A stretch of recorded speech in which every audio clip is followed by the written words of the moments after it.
当你走进高中校园，映入眼帘的可能不是穿着 JK 制服的青春少女，而是一件件臃肿的蓝白色校服。作为一名小镇做题家，我也曾不穿校服走进教室，然后班主任就发来了亲切的问候：“你为什么不穿校服？” 1993年，教育部的前身国家教育委员会下发关于加强城市中小学生穿学生装管理工作的意见，从此穿校服作为一种顶层设计推广到全国中小学。如果你去知乎搜索校服相关问题，你会发现无论持什么观点，他们的回答中都已经默认了一个事实：为什么中国校服这么丑？还是回到刚才那份历史文件，其中关于校服的设计原则是这样描述的：学生装的设计原则是朴素、大方、明快、实用，着装款式一经确定应保持相对稳定，以利于充分发挥统一着装的作用。文件发出后不久，哈尔滨就率先在全市中小学推行统一面料和款式的蓝白色运动服。所以下次你想吐槽校服样式老土、颜色单调的时候，一定要记得，这些校服见证了东北老铁们30年前的历史厚度，一届3连。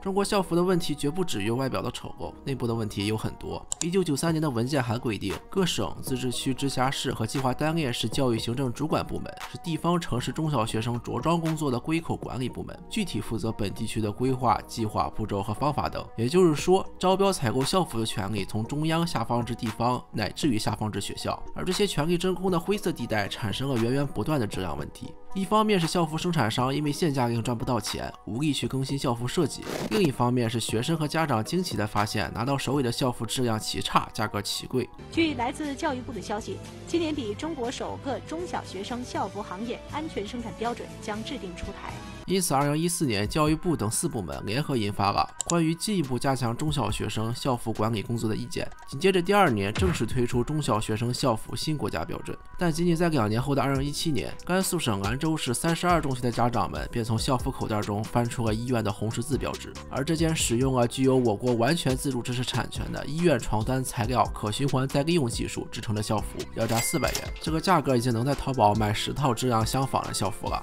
还是匆匆那年同款。虽然我不是数学家，但这听起来很奇怪吧？正如林亨特所言，服装是一种政治符号，校服作为一种制服也不例外。制服是许多社会普遍存在的一部分，但是中国人似乎更钟情于制服。当你走在街上，看到是穿着校服的清洁人员；当你回到小区，门口坐着的是穿着制服的保安；当你打开家门，给你送外卖的是穿着制服的美团骑手。即便是下锅做核酸，工作人员还是要穿着并没有什么实际作用的白色防护服。在一些人眼里，穿上制服就是公家的人，端的是铁饭碗，手上或多或少都会有点权利，可以管人。这种制服崇拜甚至已经超脱了男女和职业，乃至于年龄。2016年，山东栖霞的33岁女青年因为从小的制服崇拜被家警察骗得团团转。湖南的小孩子穿着买来的消防服走进家附近的消防中队。成都的交警周宝来因故失忆，却仍怀念那身制服。用他自己在采访中的原话：“对我来说，穿上一身制服才是最自信的时候。就连我们的童年回忆黑猫警长也要穿上那身黑红配色制服，举起鲁格式手枪在片尾打出请看下期。”2008年，德国电影《浪潮》上映，向观众展示了一个微缩的校园内的纳粹德国是如何被激发的。影片中，浪潮组织的统一着装便是白衬衫和牛仔裤。